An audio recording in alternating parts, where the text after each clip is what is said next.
আসসালামু আলাইকুম ওয়া রাহমাতুল্লাহি ওয়া বারাকাতুহু। সম্মানিত দর্শক শ্রোতা মণ্ডলী, দূর এবং কাছে, দেশে এবং বিদেশে যে যেখান থেকেই আমাদের এই প্রোগ্রামের সাথে সংযুক্ত হয়েছেন, সকলকে আমরা মোবারকবাদ জানাচ্ছি। প্যানভিশন টেলিভিশনের ধারাবাহিক প্রোগ্রাম তাফসিরুল কোরআন।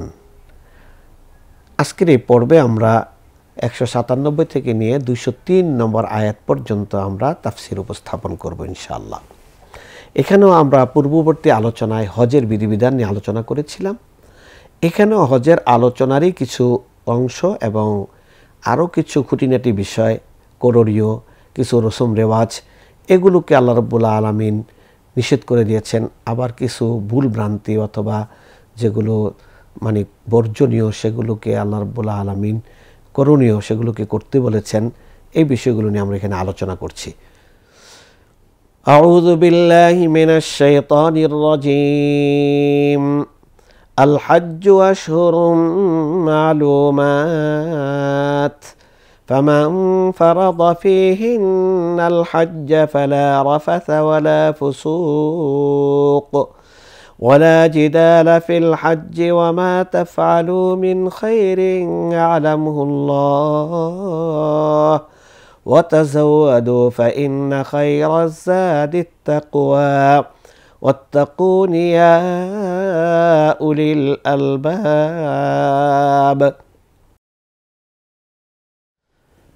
197 নম্বর আয়াতে আল্লাহ রাব্বুল আলামিন হজের সময়কাল নিয়ে কথা বলছেন, আলোচনা করছেন।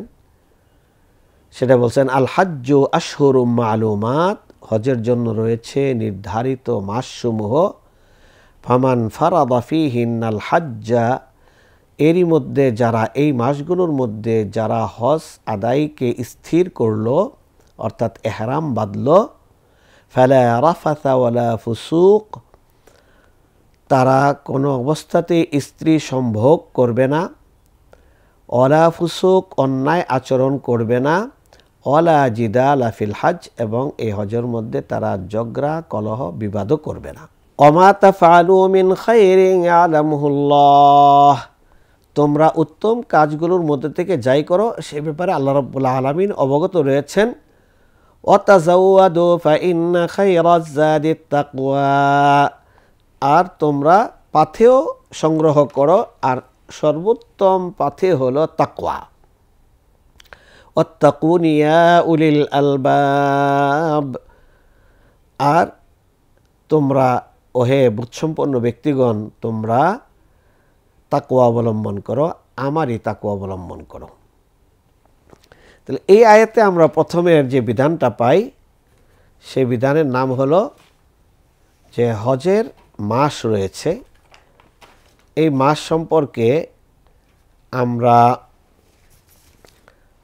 3টা মাসে হজ আদায়ের বা হজের এহরাম বাঁধার বিধান রয়েছে। একটা হলো হজের মাস 3টি, শাওয়াল মাহে রমজানের পরেই হজের মাস, শাওয়াল, জিলকদ, জিলহজ, এই 3টি হলো হজের মাস। হজের মাস, হজের সময় এই 3টি। এর মধ্যে আমরা হাজী সাহেবদেরকে প্রত্যন্ত অঞ্চল থেকে মক্কা নগরীতে সমবেত হতে আমরা দেখি, এবং সেই আয়োজনও বিভিন্ন দেশের মন্ত্রণালয়গুলোর মাধ্যমে করা হয়ে থাকে। আমরা হজ আদায় করার জন্য এই দিনগুলোর মধ্যে মক্কায় সমবেত হই। আল হাজ্জু আশহুরুম মালুমাত ফামান ফারাদা ফীহিন্নাল হাজ্জা, এরপর আল্লাহ রাব্বুল আলামিন এখানে 3টা জিনিস হজের এহরাম অবস্থায় নিষেধ করে দিলেন, যেগুলো নিষিদ্ধ। এই 3টার মধ্যে নিষিদ্ধ সীমাবদ্ধ না, তবে কোরআন দ্বারা এহরাম অবস্থায় যে সকল, হজের মাসগুলোতে তো আমরা এহরাম বাঁধব, এহরাম অবস্থায় যে সকল কাজগুলো নিষিদ্ধ করা হয়েছে, এর মধ্যে কোরআন কর্তৃক 3টা বিষয় নিষিদ্ধ করা হয়েছে, এবং হাদিসে অনেকগুলো বিষয় নিষিদ্ধ করা হয়েছে। কোরআনের নিষিদ্ধগুলো 3টা বিষয়কে আমরা আগে উপস্থাপন করছি। একটা হলো রাফাস করা যাবে না। রাফাস কাকে বলে? রাফাসের বিস্তারিত ব্যাখ্যা আমরা এখানে সংক্ষিপ্তভাবে তুলে ধরছি, বিস্তারিত ব্যাখ্যার দিকে যাচ্ছি না। সংক্ষিপ্ত হলো স্ত্রী সম্ভোগ করা বা স্ত্রী সম্ভোগের যে সকল আনুষঙ্গিক বিষয়গুলো আছে, এগুলোকে বলা হয় রাফাত। চুম্বন করা, হ্যাঁ, আলিঙ্গন করা, অথবা এই জাতীয় বিষয়গুলো নিয়ে কথাবার্তা বলা, এগুলোকে রাফাস বলা হয়। তাহলে এহরাম অবস্থায় এগুলোকে নিষেধ করে দেওয়া হয়েছে। তাহলে সাবধান, আমরা যারা টাচ মোবাইল পরিচালনা করি, হজ অবস্থায় আমরা যেন এমন নিষিদ্ধ কোনো ছবি অথবা ভিডিও এগুলোতে আমরা প্রবেশ না করি, এগুলো রাফাতের অন্তর্ভুক্ত, এটা নিষেধ করে দেওয়া হয়েছে। এরপরে দ্বিতীয়ত বলে দেওয়া হয়েছে ফুসুক। ফুসুক মানে হলো গুনার কাজ, সাইয়্যাত, গুনার কাজ করা। যে গুনার কাজের মাধ্যমে কোনো বান্দা আল্লাহর আনুগত্যতা থেকে বেরিয়ে যায়, মিথ্যা বলা, ধোঁকা দেওয়া, প্রতারণা করা, এরপরে গীবত করা, এগুলো হলো ফুসুক। এই ফুসুকগুলোকে নিষেধ করা হয়েছে। ফালা রাফাথা ওয়ালা ফুসুক। যেই গুনাহ করার মাধ্যমে একজন ব্যক্তি ফাসেক হয়ে যায়, কবিরা গুনাহ করলেই তো ফাসেক হয়, এগুলো থেকে নিজেকে নিবৃত্ত রাখা, বিরত রাখা, এটা খুবই গুরুত্বপূর্ণ। গুনার কাজে যেন আমরা কোনো অবস্থাতেই পতিত না হই। হজ এহরাম বাঁধা অবস্থায় কাজগুলো নিষিদ্ধ, সব সময় নিষিদ্ধ, কিন্তু এহরাম অবস্থায় এগুলো আরও ভয়াবহ আকার ধারণ করে। 3 নম্বর হলো অলা জিদাল, ঝগড়াঝাটি করা, যা আমাদের হাজী সাহেবদের মধ্যে কঠিনভাবে দেখা দেয়। আমি খুব আক্ষেপের সাথে বলছি যে ঝগড়াঝাটি করা এটা যেন আমাদের হাজী সাহেবদের অনেকেরই অভ্যাসে পরিণত হয়ে গিয়েছে। কোনো অবস্থাতেই ঝগড়াঝাটি থেকে বিরত থাকতে পারছেন না। হয়তো মুআল্লিমের সাথে ঝগড়া করছে, মানে যে কাফেলার সাথে যাচ্ছে তার গাইডের সাথে পাওনা দাওনা নিয়ে, লেনদেন নিয়ে, সুযোগ সুবিধা নিয়ে, অথবা প্রতিবেশী পার্শ্ববর্তী ব্যক্তির সাথে তার অবস্থানের জায়গা নিয়ে, সিট নিয়ে, এসি নিয়ে, খাবার দাবার নিয়ে ঝগড়াঝাটি করছে। রীতিমতো আরাফার ময়দানের মতো এত শ্রেষ্ঠতম জায়গায়ও দেখেছি, মনে হলো যে এটা একটা পিকনিক স্পট অথবা ঝগড়াঝাটির জায়গা, গল্প গুজবের জায়গা। আরও মজার ব্যাপার হলো, আক্ষেপের ব্যাপার হলো যে সেখানে মাযহাবি বিভিন্ন মাসআলা নিয়েও মতবিরোধের জের ধরে সেখানে ঝগড়াঝাটি, তর্ক বিতর্কে আমরা লিপ্ত হয়ে যাচ্ছি। কঠিন অবস্থা। এই 3টা জিনিস কোরআনে কারীম যে আসলে নিষেধ করে দিয়েছে, এই 3টার চর্চা আমাদের মধ্যে বেশি হয়ে যাচ্ছে বা যেতে পারে, এটা আল্লাহ রাব্বুল আলামিন জানেন। সে আলিমুল গায়ব হিসেবে আল্লাহ আমাদেরকে আগাম নিষেধ করে দিয়েছেন। আজকে যে আমরা হজ আদায় করছি, একসাথে নারী পুরুষরা হজ আদায় করছি, সেখানে কিন্তু রাফাতের যে ব্যাপারটা রয়েছে সেটা আল্লাহকে ভয় করে, অর্থাৎ জেনার সাথে রিলেটেড বিষয়, কারো দিকে দৃষ্টি দেয়া, কারো শরীরের সাথে ঘেঁষে যাওয়া, এগুলো থেকে নিজেকে অবশ্যই রক্ষা করে আমাকে আমার হজকে হেফাজত করতে হবে। ঝগড়াঝাটি, প্রিয় ভাইয়েরা, মনে করবেন যে আপনাকে যায়নি হজ করার জন্য গাইড করছে, আপনার সাথে প্রতারণাই করেছে, তবে তার প্রতারণার জবাব দিতে গিয়ে আপনি আপনার হজটা যদি নষ্ট করে ফেলেন, তাহলে আপনার তো সবই হারাইলেন। এই জন্য তার জবাব সে তার আল্লাহর কাছে দেবে, কিন্তু আপনার হজটাকে আপনি নিখুঁতভাবে, সুন্দরভাবে আদায়ের জন্য আপনি কমপক্ষে এই নিষিদ্ধ বিষয়গুলো থেকে নিজেকে নিবৃত্ত রাখুন। এরপর আবু হুরায়রা রাদিয়াল্লাহু তাআলা আনহু থেকে বর্ণিত হাদিস, আল্লাহ রাসূল বললেন সাল্লাল্লাহু আলাইহি সাল্লাম, মান হাজ্জা লিল্লাহ ফালাম ইয়ারফাস ওয়ালাম ইয়াফসুক রাজাআ কায়াউমিন ওয়ালাদাতহু উম্মুহু। যে ব্যক্তি হজ আদায় করলো, সে ব্যক্তি লাম ইয়ারফাস মানে স্ত্রী সম্ভোগ বা এই জাতীয় বিষয়গুলোর সাথে জড়াইল না এবং পাপাচারে লিপ্ত হলো না, সে যেন নিষ্পাপ বেগুনা হয়ে আবার সদ্যভূমিষ্ঠ নবজাতকের মতো তার গন্তব্যে ফিরে আসলো। হাদিসের মাধ্যমে অনেকগুলো নিষিদ্ধ বিষয় রয়েছে, তার কয়েকটা উল্লেখযোগ্য আমি উল্লেখ করেছি। সুগন্ধি ব্যবহার, পুরুষের জন্য সেলাই করা কাপড়, নখ কাটা সবার জন্যই, চুল কাটা অথবা মুন্ডন, চুল কাটা বা চুল মুন্ডন করা, মহিলাদের বিনা ওজরে মুখ ঢেকে ফেলা এবং হাত মোজা পরা, এরপরে পুরুষের মাথা ঢেকে ফেলা, এরপরে সবার জন্যই শিকার করা, এগুলো আল্লাহ রাসূল সাল্লাল্লাহু আলাইহি ওয়াসাল্লাম হাদিসে বিশেষভাবে নিষেধ করে দিয়েছেন। এবার আসুন আমরা হজের জন্য দ্বিতীয় যে গুরুত্বপূর্ণ বিষয়টি, সেটা হলো হজের মিকাত বলা হয়। মিকাত মানে হলো যে স্থান থেকে হাজিরা এহরাম বেঁধে মক্কায় প্রবেশ করেন, সেই জায়গাটাকে বলা হয় মিকাত। এই মিকাত অতিক্রম করার জন্য অবশ্যই আমাদেরকে কি লাগবে? এহরাম বেঁধে যেতে হবে। রাসূলুল্লাহ সাল্লাল্লাহু আলাইহি সাল্লাম পৃথিবীর সকল অঞ্চল থেকে মক্কায় প্রবেশের জন্য 5টি স্থানকে মিকাত হিসাবে স্বীকৃতি দিয়েছেন, ঘোষণা দিয়েছেন। এর মধ্যে একটা হলো যাতু ইরক, যেটা ইরাক অঞ্চল থেকে যারা মক্কায় যাবেন, শুধু ইরাকবাসী নয়, ইরাকের এরিয়া দিয়ে যারা মক্কায় ঢুকবে তাদের এহরাম বাঁধার যা স্থান নির্ধারণ করে দিয়েছেন যাতু ইরক।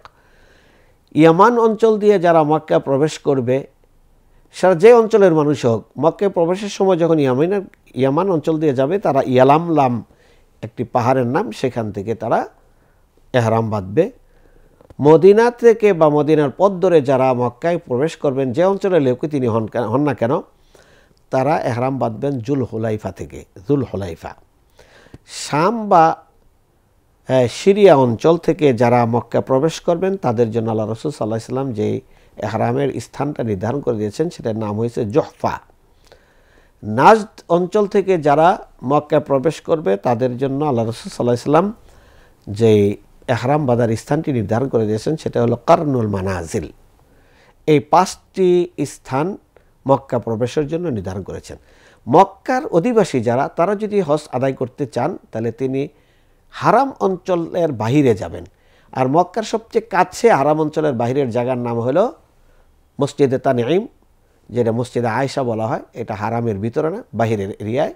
সেখান থেকে অনেকে আমরা এহরাম বেঁধে থাকি, বা মক্কার যারা বসতি আছেন বা অবস্থানরত ব্যক্তিরা আছেন, সেখান থেকে এহরাম বেঁধে হজ আদায় করবেন।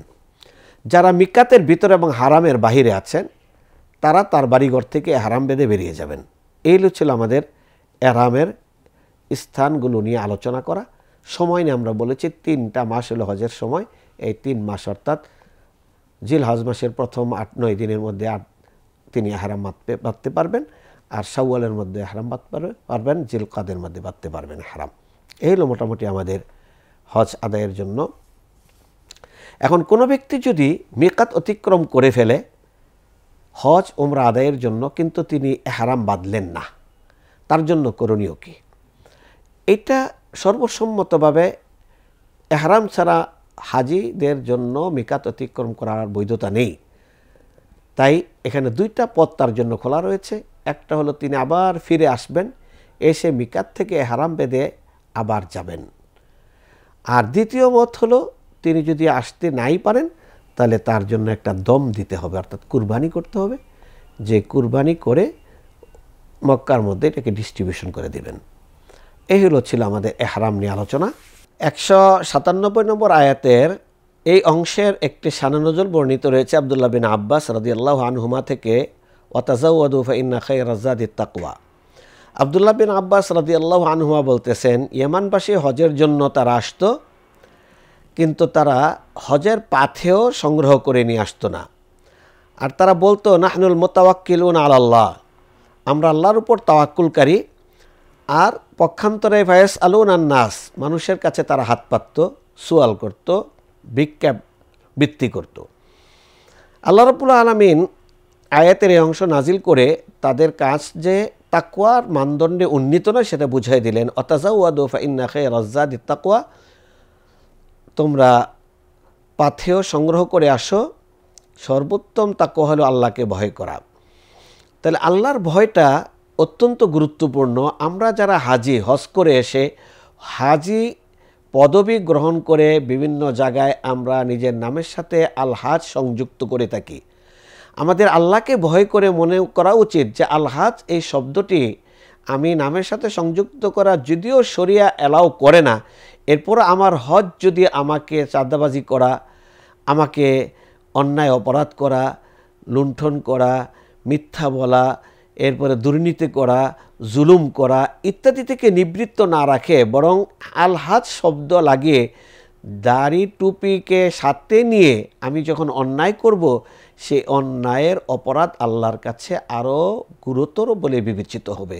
প্রিয় ভাইরা, তাই এই বিষয়ে আমাদের সাবধান থাকা উচিত। আল্লাহ আমাদেরকে হেফাজত করুন। 2 নম্বরে যে আয়াত, পরবর্তী আয়াতে আমরা ঢুকছি, 198 নম্বর আয়াত। আল্লাহ রাব্বুল আলামিন বলছেন, লাইসা আলাইকুম জুনাহুন আন তাবতাগু ফাদলাম মির রাব্বিকুম ফাইযা আফাদতুম মিন আরাফাতিন ফাযকুরুল্লাহা ইনদাল মাশআরিল হারাম ওয়াযকুরুহু কামা হাদাকুম ওয়া ইন কুনতুম মিন ক্বাবলিহি লামিনাদ দাল্লিন। হজের মধ্যে আমরা জানি যে জাহিলি যুগে ইসলামের আগমনের পূর্ব পর্যন্ত 3টি ব্যবসায়ী মার্কাত ছিল আরবদের। একটি ছিল অক্কাস, আরেকটি হলো মাজিন্না, আরেকটি হলো জুল মাজাজ। এই 3টি ব্যবসায়িক মার্কাজে তারা সমবেত হতো, মেলা উদযাপিত হতো, সেখানে তারা ব্যবসা বাণিজ্য করত, সাহিত্য রচনা করত, কবিতা আবৃত্তি করত ইত্যাদি তাদের ছিল। কিন্তু ইসলাম আগমনের পরে সাহাবাদের অনেকে মনে করলেন জাহিলি যুগের এই উৎসব বা এই স্থানগুলো আমাদের অ্যাভয়েড করা উচিত। এটা মনে করে তারা হজের সফরে এই জায়গাগুলোতে ব্যবসা বাণিজ্য করাটা তারা বৈধ মনে করতেন না। আল্লাহ রাব্বুল আলামিন তাদেরকে বলে দিলেন যে না, এই জাতীয় জায়গাগুলোতে ব্যবসা বাণিজ্য করা, হজের সফরেও ব্যবসা বাণিজ্য করা, এটা তোমাদের জন্য অবৈধ না। তো লাইসা আলাইকুম জুনাহুন আন তাবতাগু ফাদলাম মির রাব্বিকুম, তোমাদের জন্য কোনো বাধা নেই, পাপ নেই, তোমরা যদি আল্লাহ রাব্বুল আলামিনের কোনো অনুগ্রহকে অনুসন্ধান করো তাহলে তোমাদের জন্য কোনো অপরাধ নাই। এটা ফাইদা আফাদতুম মিন আরাফাত ফাযকুরুল্লাহা ইনদাল মাশআরিল হারাম, তোমরা যখন আরাফাত থেকে প্রত্যাবর্তন করবে তখন তোমরা মাশআরুল হারামে আল্লাহ রাব্বুল আলামিনকে স্মরণ করো। ওয়াজকুরুহু কামা হাদাকুম, তোমরা আল্লাহ রাব্বুল আলামিনকে স্মরণ করো, এই জন্যই স্মরণ করো যে আল্লাহ তোমাদেরকে হেদায়েত দিয়েছেন। ইতিপূর্বে তোমরা ছিলে মিন ক্বাবলিহি লামিনাদ দাল্লিন, তোমরা ছিলে পথভ্রষ্ট। এখানে 1 নম্বরে আমরা আসি, ফাইদা আফাদতুম মিন আরাফাতিন, আয়াতের এই অংশে আল্লাহ রাব্বুল আলামিন যে বিষয়টি ইঙ্গিত করলেন সেটা হলো যে আরাফার ময়দানে অবস্থানের এই বিধানটি আমরা এখান থেকে পাই যে আরাফা থেকে তোমরা প্রত্যাবর্তন করবা। ফাইদা আফাদতুম মিন আরাফাত, তাহলে আরাফা একটি ময়দান, যে ময়দানটি হারামের অঞ্চলের বাহিরে, মানে যে অঞ্চলটা মক্কার হারাম এরিয়া, সম্মানিত পুত এরিয়া অঞ্চল, এর বাহিরে পড়েছে আরাফা। এই আরাফার ময়দান আরাফা হিসাবে নামকরণ করা হয়েছে এই জন্য যে ইব্রাহিম আলাইহিসসালাতু ওয়াসসালামকে যখন এই ময়দানে উপস্থিত করা হলো হজের সময়, তখন তিনি বললেন যে আমি চিনতে পেরেছি। এর মানে হলো ইতিপূর্বেও তাকে এখানে পূর্বে আরেকবার উপস্থিত তিনি হয়েছিলেন, তাই তিনি বলেছেন যে এটা আমি, এই ময়দানটা আমি চিনতে পেরেছি। সেই দৃষ্টিকোণ থেকে এটা আরাফার নামে ময়দান হিসেবে পরিচিত লাভ করে। আর দ্বিতীয় হলো ফাযকুরুল্লাহা ইনদাল মাশআরিল হারাম। মাশআরুল হারাম হলো এটা মিনার শেষ প্রান্তে মুজদালিফার প্রথম অংশ, এটা হারাম এর অন্তর্ভুক্ত। আর হাজী সাহেবরা আরাফায় অবস্থান করে 9 তারিখে, চাঁদের 9 তারিখে, অর্থাৎ কুরবানির আগের দিন হাজী সাহেবরা আরাফায় অবস্থান করে। আর আরাফায় অবস্থান করে হলো হজের মূল রোকনের একটি। যে ব্যক্তি আরাফা পাইল না সেই ব্যক্তি হজ পাইল না। আরাফা অবস্থানের বিধান প্রযোজ্য হয় জাওয়াল থেকে নিয়ে, অর্থাৎ সূর্য মাথার উপর থেকে হেলে যাওয়ার পর থেকে নিয়ে ফজরের সালাত বা সময়ের আগ পর্যন্ত এই মুহূর্তে আরাফায় উপস্থিত হতেই হবে, তা না হলে তার হজ হবে না। কারণ রাসূলুল্লাহ সাল্লাল্লাহু আলাইহি ওয়াসাল্লাম বললেন, মান আদরাকা আরাফা ফাকাদ আদরাকাল হজ, যে ব্যক্তি আরাফা পাইল সে ব্যক্তি হজ পাইল। 2 নম্বর হলো যে ব্যক্তি আরাফার ময়দানে যারা অবস্থান করেছে সূর্য মাথার উপর থেকে হেলার পর থেকে, তিনি আরাফা ত্যাগ করতে পারবেন সূর্য অস্ত যাওয়ার পরে। সূর্য অস্ত যাওয়ার আগে যদি তিনি ময়দান ত্যাগ করেন তাহলে ওই বৎসর তার হজ আদায় হবে না, পরবর্তী বৎসরে তাকে হজ পুনরায় আদায় করতে হবে। এই বিষয়টিকে আমাদের মাথায় রাখতে হবে, তাড়াহুড়া করে যেন আমরা সেখান থেকে প্রত্যাবর্তন না করি। মাশআরুল হারাম বলেছে যেখানে জায়গা দোয়া কবুল হওয়ার স্থান, ওইখানে একটি মসজিদ নির্মিত আছে, সেটা মুজদালিফা, মিনা এবং আরাফার মাঝখানে হলো মুজদালিফা। মুজদালিফায় হাজি সাহেবরা 9 তারিখে রাতে এসে অবস্থান করেন। ফজরের সালাতের পর থেকে নিয়ে মুজদালিফায় সেখানে দোয়া কালাম করতে হয়। অস্কুরুল্লাহ ইনদাল মাশআরিল হারাম বলে হয়েছে, এখানে দোয়া পাঠ করতে করতে হাজি সাহেবরা আস্তে আস্তে মিনার দিকে প্রবেশ করে থাকেন। অতএব এই জায়গাটা হারামের অঞ্চলের অন্তর্ভুক্ত। এই জায়গাতে দোয়া করলে আল্লাহ রাব্বুল আলামিন দোয়া করেন। এবং মনে রাখতে হবে যে আল্লাহ এই আয়াতের মাধ্যমে আমাদেরকে বোঝাচ্ছেন যে যেই সকল জায়গাগুলো তোমাকে বেশি করে আল্লাহর কাছে আবেদন করতে হবে, দোয়া করতে হবে, সেই জায়গাগুলোকে তুমি কোনো অবস্থাতেই হেলায় দুলায় অথবা অন্যভাবে অবহেলায় তুমি এই সুযোগটা হাতছাড়া করিও না। সকল জায়গাতেই তুমি আল্লাহ রাব্বুল আলামিনের কাছে দোয়া করো, শরণাপন্ন হও। ওয়াজকুরুহু কামা হাদাকুম, আল্লাহকে যে স্মরণ করবা, আল্লাহর কাছে দোয়া করবা, কেন করবা? কেন? ওয়াজকুরুহু কামা হাদাকুম, এখানে কামা মানে কাফ শব্দটা কারণ বর্ণনা করা হচ্ছে যে তোমাকে আল্লাহ হেদায়েত দিয়েছেন, শুকরিয়া আদায় করেও আল্লাহর কাছে বেশি করে দোয়া করো। ওয়া ইন কুনতুম মিন ক্বাবলিহি লামিনাদ দাল্লিন, ইতিপূর্বে তো তুমি পথ হারা ছিলে, অতএব আল্লাহ তোমাকে নিয়ামতের পথ দেখালেন, হেদায়েতের পথ দেখালেন, অতএব বেশি করে আল্লাহ শুকরিয়া আদায় করো। মিন ক্বাবলিহি এই শব্দের অর্থটা, এই সর্বনামের উদ্দেশ্য কি? ইতিপূর্বে। ইতিপূর্বে বলতে ইতিপূর্বে হলো হেদায়েতের পূর্বে, এটা হইতে পারে মিন ক্বাবলিল হিদায়া। ইতিপূর্বে মানে হলো কোরআন নাজিলের পূর্বে। ইতিপূর্বে হলো মুহাম্মদুর রাসূলুল্লাহ সাল্লাল্লাহু আলাইহি ওয়াসাল্লামের নবুয়ত এর দাওয়াতের পূর্বে তুমি ছিলে পথভ্রষ্টদের অন্তর্ভুক্ত। এরপর আল্লাহ রাব্বুল আলামিন 199 নম্বর আয়াতে বলতেছেন, সুম্মা আফিদু মিন হাইসু আফাদান নাস ওয়াস্তাগফিরুল্লাহ ইন্নাল্লাহা গফুরুর রহিম। এখানে দুইটা বিষয় আমরা আলোচনা করব। একটা হলো এই আয়াতের একটা শানে নজুল রয়েছে, শানে নজুলটি নিয়ে আমরা একটু আলোচনা করি। সুম্মা আফিদু মিন হাইসু আফাদান নাসু ওয়াস্তাগফিরুল্লাহ।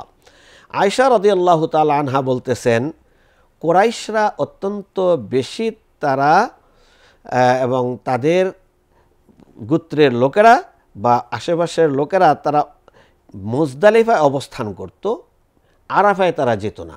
কেন যেত না? কারণ মুজদালিফা হইল হারাম অঞ্চলের অন্তর্ভুক্ত। তারা বলতো যে আমরা হারাম ছেড়ে বেরোবো না, আমরা মক্কার রক্ষক, মক্কার সেবক, আল্লাহর ঘরের খাদেম, অতএব আমরা হারামের অধিবাসী, আমরা হারাম অঞ্চল ছেড়ে, হারাম শরীফ ছেড়ে আমরা বেরোবো না। এই বিষয়টি তাদের মধ্যে খুব কঠিনভাবে বদ্ধমূল একটা ধারণায় রূপান্তরিত হলো। অন্যান্য আরবরা আরাফার ময়দানে অবস্থান করত। এরপরে যখন ইসলামের আগমন ঘটল, রাসূলুল্লাহ সাল্লাল্লাহু আলাইহি ওয়াসাল্লাম, জাহিলি যুগে তো হজের রেওয়াজ ছিল, প্রচলন ছিল, জাহিলি যুগে তাদের এই ধারণা ছিল। রাসূলুল্লাহ সাল্লাল্লাহু আলাইহি ওয়াসাল্লামকে আল্লাহ রাব্বুল আলামিন নির্দেশ দিলেন আরাফায় অবস্থান করতে। আল্লাহ রাসূল সাল্লাল্লাহু আলাইহি ওয়াসাল্লাম আরাফায় অবস্থান শুরু করলেন এবং এই আয়াত নাজিল হলো, সুম্মা আফিদু মিন হাইসু আফাদান নাস, যেখান থেকে মানুষেরা অর্থাৎ অন্যান্য আরবরা যে আরাফার ময়দানে অবস্থান করে এবং সেখান থেকে আবার ফিরে আসে, তোমরাও সে আরাফার ময়দানে অবস্থান করো এবং সেখান থেকে ফিরে আসো। তোমাদের মধ্যে বদ্ধমূল যে সকল ধারণা বা কুসংস্কার আছে এগুলোকে তোমরা পরিহার করো। এরপর আল্লাহ রাব্বুল আলামিন বলতেছেন, আস্তাগফিরুল্লাহ। খুবই গুরুত্বপূর্ণ বিষয়। আমরা সালাতের সালাম ফিরানোর পরেই দেখি আল্লাহ রাসূলের সবচেয়ে তাজা আমল হলো ইস্তেগফার 3 বার পড়তেন। আস্তাগফিরুল্লাহ, আস্তাগফিরুল্লাহ, আস্তাগফিরুল্লাহ, 3 বার ইস্তেগফার পড়তেন। এখানেও হজের কার্যক্রম সম্পূর্ণ করার পরে অর্থাৎ আরাফার ময়দানে উপস্থিতি মানিল হজের মূল পর্বটি আমি সম্পন্ন করেছি। এর সাথে সাথে আল্লাহ রাব্বুল আলামিন বলতেছেন, আস্তাগফিরুল্লাহ ইন্নাল্লাহা গফুরুর রহিম। এখানে আমাকে যে কোনো এবাদতের পরে ইস্তেগফার পড়ে আমার মধ্যে যে ত্রুটি বিচ্যুতি হয়েছে, এবাদতের যে কোয়ালিটি, যে মনোযোগ, যে একাত্মতা বা একাগ্রতা, সেগুলো তো দেয়া আমাদের মানবীয় দুর্বলতার কারণে অনেক ক্ষেত্রেই সম্ভব হচ্ছে না। তাই ইস্তেগফার পড়ে আল্লাহর কাছে তওবা করা, ক্ষমা চাওয়া যে আল্লাহ, যে মানগত এবাদত আপনার জন্য নিবেদন করা আমার জন্য প্রয়োজন ছিল, আমার উপর দায়িত্ব ছিল, আমি তো সেই মানগত এবাদতটা আমি করতে পারিনি, অতএব আমি আপনার কাছে ক্ষমা চাচ্ছি, আল্লাহ আপনি আমাকে ক্ষমা করে দেন। তাহলে ইন্নাল্লাহা গফুরুর রহিম, আল্লাহ রাব্বুল আলামিন ক্ষমাশীল, আল্লাহ আমাকে আপনাকে ক্ষমা করে দিবেন। প্রিয় ভাইরা, এরপরে সুম্মা আফিদু মিন হাইসু আফাদান নাস আস্তাগফিরুল্লাহ ইন্নাল্লাহা গফুরুর রহিম। এখানে আমার অনেকগুলো দায়িত্ব রয়েছে। আমি যখন আরাফা এবং মুজদালিফা থেকে মিনে আসব, তখন আমার অনেকগুলো কাজ থাকে। একটা কাজ হলো জামারাতে পাথর নিক্ষেপ করা, যেটাকে আমাদের বাংলা পরিভাষা বলে শয়তানকে পাথর মারা। 2 নম্বর হলো কুরবানি করা। 3 নম্বর হলো হলক, মাথা মুন্ডন করা বা চুল কেটে ফেলা। 4 নম্বর হলো তোয়াফ করা এবং সাই করা। 5 নম্বর হলো মিনায় অবস্থান করা। আমরা এই আমলগুলোর ক্ষেত্রে যথেষ্ট অবহেলা দেখতে পাই আমাদের বাংলাদেশি হাজিদের মধ্যে।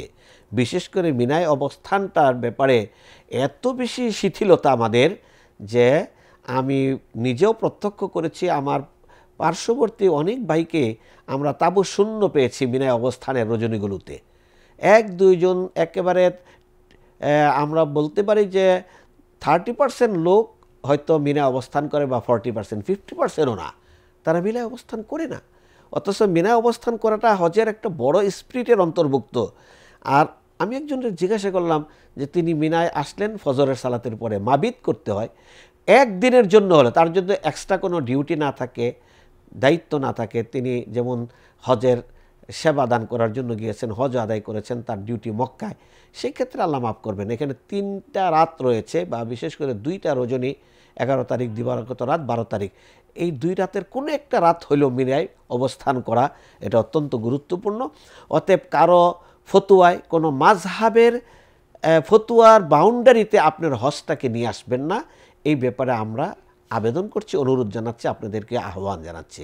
কারণ আপনার হজটাকে মুহাম্মদ রাসূলুল্লাহ সাল্লাল্লাহু আলাইহি ওয়াসাল্লামের আদর্শের মানদণ্ডে আপনি আদায় করুন। প্রিয় ভাইয়েরা, আপনি মাযহাবের ফরম্যাটের ভিতরে যদি এটা নিয়ে আসেন, তাহলে হজের স্পিরিটটা অনেক ক্ষেত্রে ব্যাহত হবে, নষ্ট হয়ে যেতে পারে।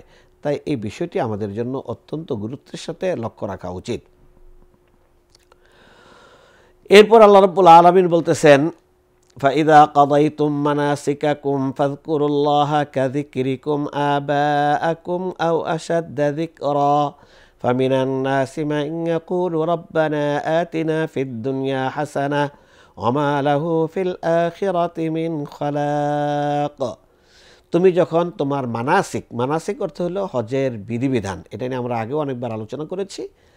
তুমি যখন হজের বিধিবিধানগুলো আদায় করবে, সম্পন্ন করবে, ফাযকুরুল্লাহা কাযিকরিকুম আবাআকুম আও আশাদ্দা যিকরা, আল্লাহ রাব্বুল আলামিনকে স্মরণ করো যেমনটা তোমরা স্মরণ করো আবাআকুম, তোমাদের পূর্বপুরুষরা, বরং তার চেয়েও আরও কঠিনভাবে আল্লাহকে স্মরণ করো।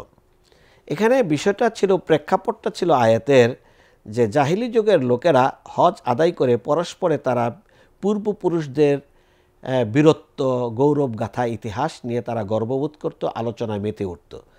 আল্লাহ রাব্বুল আলামিন সেখানে বলছেন যে তুমি তো পূর্বপুরুষদেরকে নিয়ে মাথামাতি করার তোমার দায়িত্ব না, তারা অতিক্রান্ত হয়ে গেছে এমন একটি জাতি, অতএব তারা যা ভালো কর্ম করেছেন তার প্রতিদান আল্লাহর কাছে তারা প্রাপ্ত হবেন। তুমি তোমার আমলকে তুমি পরিশুদ্ধ করো, পরিপূর্ণ করো, সুন্দর করো। অতএব তুমি আল্লাহ রাব্বুল আলামিনকে স্মরণ করো, আল্লাহর কাছে দোয়া করো বেশি করে। আমরা হজ আদায় করতে পারলে আর সালাতের জন্য মসজিদেও যাই না, বিশেষ করে জায়নামাজ একটা হাতে নিয়ে রাস্তায় বেরিয়ে শুরু করে দেয় নামাজ। মানে স্পিরিটটা আমাদের এত বেশি দুর্বল হয়ে যায়, তখন দেখা যায় যে আমরা সালাতের জামাতটা পর্যন্ত অনেক ক্ষেত্রে অনেকের জন্য আমরা মিস হতে দেখতে পেয়েছি। প্রিয় ভাইরা, এই ক্ষেত্রে আল্লাহ রাব্বুল আলামিনের এই বিধানটাকে আমাদের স্মরণে আনা উচিত। ফাযকুরুল্লাহা কাযিকরিকুম আবাআকুম আও আশাদ্দা যিকরা। এখন আল্লাহর কাছে যারা চায় তারা আবার কত শ্রেণীর, এটা আল্লাহ রাব্বুল আলামিন আবার এখানে উল্লেখ করেছেন। আল্লাহর কাছে যারা চায় তাদের উদ্দেশ্য, তাদের যে সকল চাওয়া পাওয়া, এগুলো আল্লাহর কাছে যারা পায় তাদেরকে আল্লাহ রাব্বুল আলামিন এখানে বিভিন্ন শ্রেণীতে বিভক্ত করেছেন। প্রথম শ্রেণী বলেছেন ফামিনান নাসি মান ইয়াকুলু রাব্বানা আতিনা ফিদ দুনিয়া হাসানা ওয়া মা লাহু ফিল আখিরাতি মিন খালাক। মানুষদের মধ্যে এমন কতিপয় মানুষ আছে যারা শুধু দুনিয়ার কল্যাণ চায়। আতিনা ফিদ দুনিয়া হাসানা, হে আল্লাহ আমাকে দুনিয়াত কল্যাণ দান করুন। যারা শুধু দুনিয়া চায় আল্লাহ তাকে দুনিয়া দিবেন। ওয়া মা লাহু ফিল আখিরাতি মিন খালাক, পরকালে তার জন্য কোনো হিস্সা তার জন্য রেখে দিবেন না আল্লাহ রাব্বুল আলামিন। অতএব আমরা চাওয়ার ক্ষেত্রে অবশ্যই এক্ষেত্রে আমাদের লক্ষ্য রাখা উচিত যে আমি কোন জিনিসটা চাচ্ছি, শুধু দুনিয়াই চাচ্ছি না আমি আর পরকাল চাচ্ছি। এখানে এটা বোঝা যাচ্ছে আয়াত থেকে যে দায়ী আল্লাহর কাছে যিনি দোয়া করছেন তার দোয়া আল্লাহ রাব্বুল আলামিন কবুল করবেন। সে যদি দুনিয়া চায় তাকে দুনিয়া দিবেন, সে যদি আখেরাত চায় তাকে আখেরাত দেবেন, সে যদি দুনিয়া আখেরাত দুইটাই চায় দুইটা আল্লাহ রাব্বুল আলামিন তাকে দেবেন। অতএব ব্যক্তিকে চেয়ে নিতে হবে আল্লাহ রাব্বুল আলামিনের কাছ থেকে। তবে এটাও আবার বোঝা যায় যে দোয়া কবুল করলেই আমি আল্লাহর কাছে প্রিয়জন হয়ে যেতে পারবো না। দোয়া কবুল আল্লাহ আবু জাহেলের দোয়া কবুল করেছিল। আবু জাহেল বদরের যুদ্ধে আসার আগে কাবাগরের গিলাফ ধরে দোয়া করেছিল যে আল্লাহ আমাদের মধ্যে যে ব্যক্তি হকের উপর আছে তাকে বিজয় দিন, আর যে ব্যক্তি মিথ্যার উপর আছে তাকে ধ্বংস করে দিন। এই দোয়া কবুল করেছেন আল্লাহ রাব্বুল আলামিন আবু জাহেলের, সেখানে সে ধ্বংসপ্রাপ্ত হয়েছে। অতএব দোয়া আল্লাহর কাছে কবুল হইলেই বোঝা যাবে না যে ব্যক্তিটি আল্লাহর খুব আপনজন, আল্লাহর ভালোবাসার পাত্র। পরবর্তী আয়াত 201 নম্বর আয়াত আল্লাহ বলতেছেন ومنهم من يقول ربنا آتنا في الدنيا حسنة وفي الآخرة حسنة وقنا عذاب النار। শ্রেষ্ঠ দোয়া, অসাধারণ দোয়া। এই দোয়া আল্লাহ আমাদেরকে শিখিয়ে দিয়েছেন এই শ্রেষ্ঠ দোয়াটি। আতিনা ফিদ দুনিয়া হাসানা, মানুষদের মধ্যে এমনও মানুষ রয়েছে যারা বলে দুনিয়ায় কল্যাণ দান করুন, পরকালে কল্যাণ দান করুন এবং জাহান্নামের আগুন থেকে আমাদেরকে রক্ষা করুন। তাহলে দুনিয়ার কল্যাণ কি? দুনিয়ার কল্যাণ আল্লাহ রাব্বুল আলামিনের কাছে চাওয়া হাসানাতুদ দুনিয়া। যত ভালো জিনিস আছে, আমার নেক সন্তান দরকার, আমার বাড়ি দরকার, আমার গাড়ি দরকার, আমার সুস্থতা দরকার, আমার চাকরি দরকার, আমার নেতৃত্ব দরকার, দুনিয়াতে মানুষের সাথে মিলেমিশে চলা দরকার, বিপদ আপদ থেকে রক্ষা দরকার, এগুলো সব হলো হাসানা দুনিয়া। আতিনা ফিদ দুনিয়া হাসানা, যেগুলো মানুষের কাছে সুন্দর বলে বিবেচিত দুনিয়ার জীবনে চলাফেরার জন্য, এগুলো সব কিছু দুনিয়ার হাসানা। সেটা যদি অন্যায়ভাবে না হয়, অবৈধভাবে না হয়, এটা হলো দুনিয়ার হাসানা।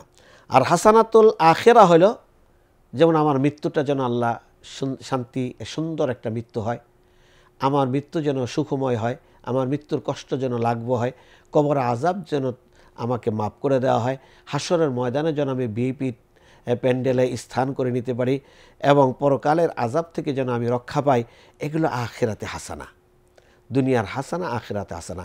তো রব্বানা আতিনা ফিদ দুনিয়া হাসানা, আমার দুনিয়াতে হাসানা দান করুন, আমার জীবনে আমাকে শয়তানের ওয়াসওয়াসা থেকে রক্ষা করুন, আমার বংশধরকে রক্ষা করুন, আমার প্রতিবেশীদেরকে রক্ষা করুন।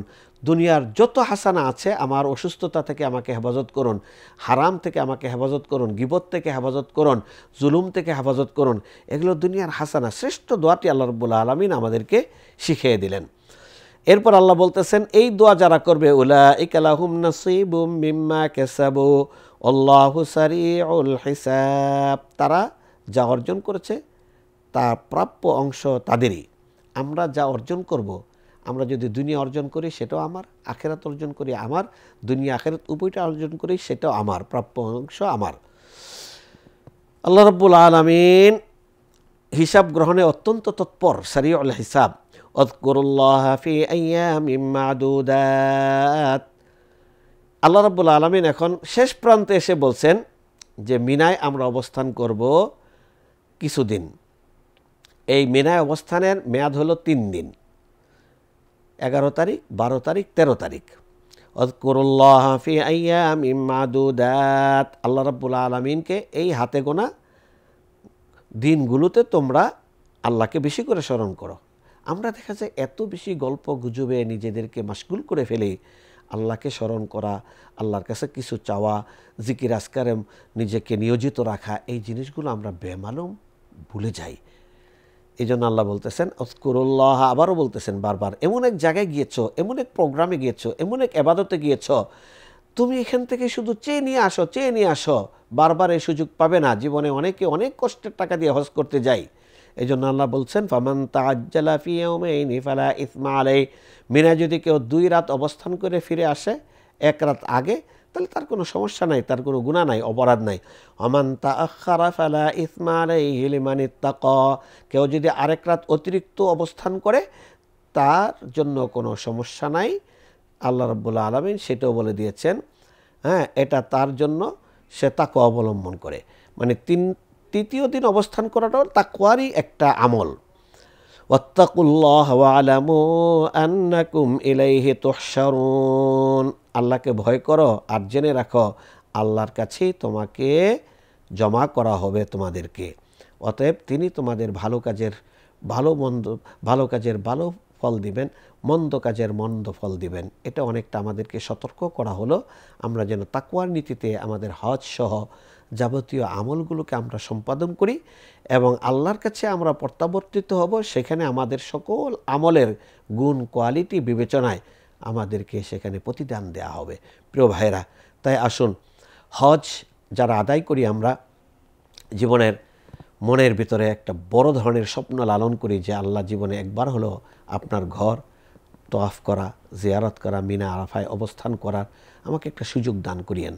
আমরা অনেকের জন্য জীবনে স্বপ্ন পূরণের জন্য অনেক টাকা পয়সা জমা করতে থাকি, নিজের অনেক সময় জায়গা জমিও বিক্রি করি, গাছপালা বিক্রি করি, সম্পদ বিক্রি করে আমরা হজে যাই।